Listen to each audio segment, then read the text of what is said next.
Subscribe now and press the bell icon. Never miss an update.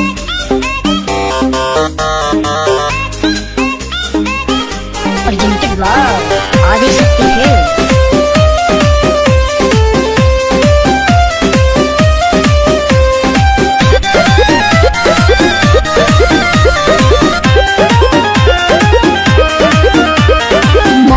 काहे न control कइला कांड हमरा संगे अनमोल कइला केकरा संगे करी ए मन के काहे न कंट्रोल कइला कांड हमरा संगे अनमोल कइला बोले चले खलासा बना के रहिले अरे बड़ा मजबूर तू दीवाना कइले गौरा कहीं का हमारे कराना में तो पगली लिखाइले हमरा तो सुंदर थोड़ी मिली टूटले चपला पेन्ही मिले चली आइले तोहरे नु कीड़ा काटत रहे तारा ना काटेला हमारे करम में तू बोका वाली खाया है आधी रात बोल काहे मिले को बुलाया है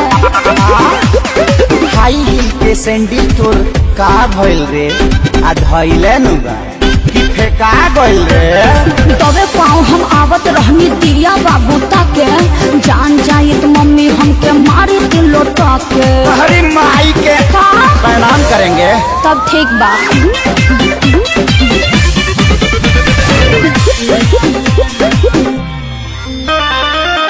दुआरा पर खेलत रहे पबजी छोटा का भाई हो आइल बानी मिले हम लुकाई हो भाइयों कम नहीं खे तू दिल दिलवा किले मोरा पाची तोहरा ला फूल लेके आईनी भर खाची अरे फूल सुगला से काम चली सरनी के सब हाथ पार कइले कैसे कैसे ओइनी बाबा खार धइले करो सिंखा आ हमारे करामा में ते बनरी लिखइले चुप रह ऐसा ऐसा मत बोलो आ टूटा ही चपला पेन्ही मिले चली आइले अरे हमारे करम में तू बोका वाली खाया है आधी रात बोल काहे मिले को बुलाया है चरे खातिर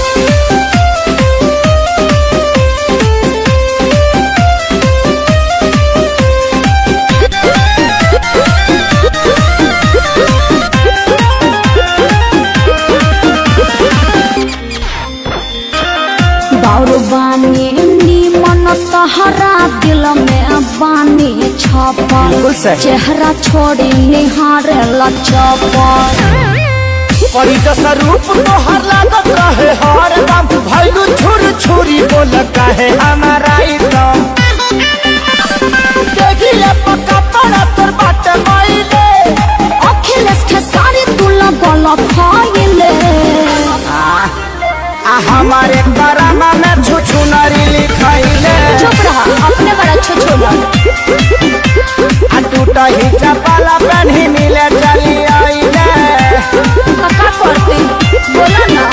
अरे हमारे करम में तू पाड़ा वाली खाया है आधी रात बोल काहे मिले को बुलाया है जवानिया बच्चों कर छीट दब नाक डुबा के मर जाए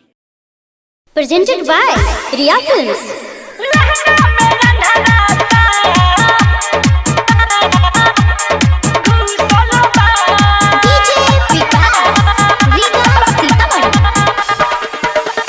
लहंगा में अन्हारा सांप सखी कबे से घुसल बा लहंगा में अन्हारा सांप सखी कबे से घुसल बा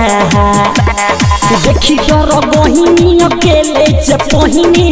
लाज के बतिया ना केहू से बतहिनी नुकाइए के छुपल बा लहंगा में अन्हारा सांप सखी कबे से घुसल बा लहंगा में अन्हारा सांप सखी कबे से घुसल बा Music by DK Divana.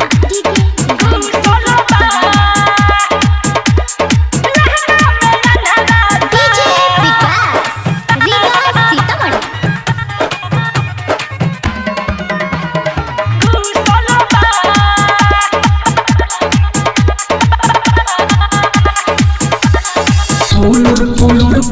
सखी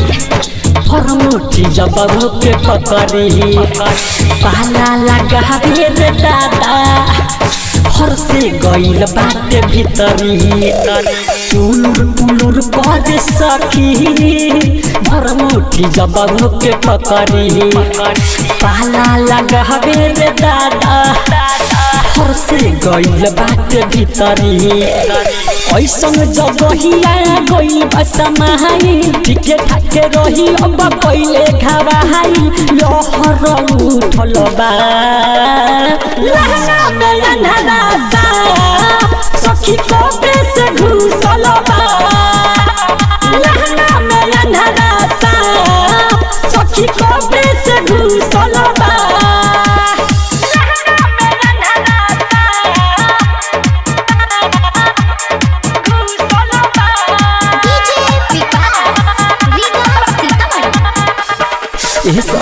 राइटर मिठू मिसाइल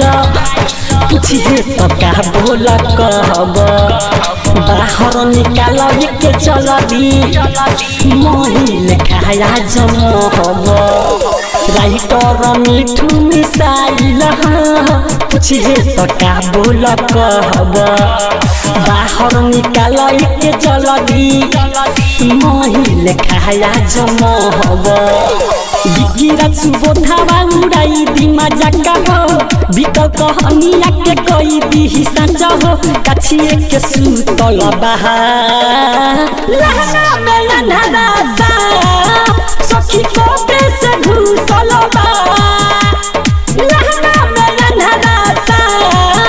सखी कोपे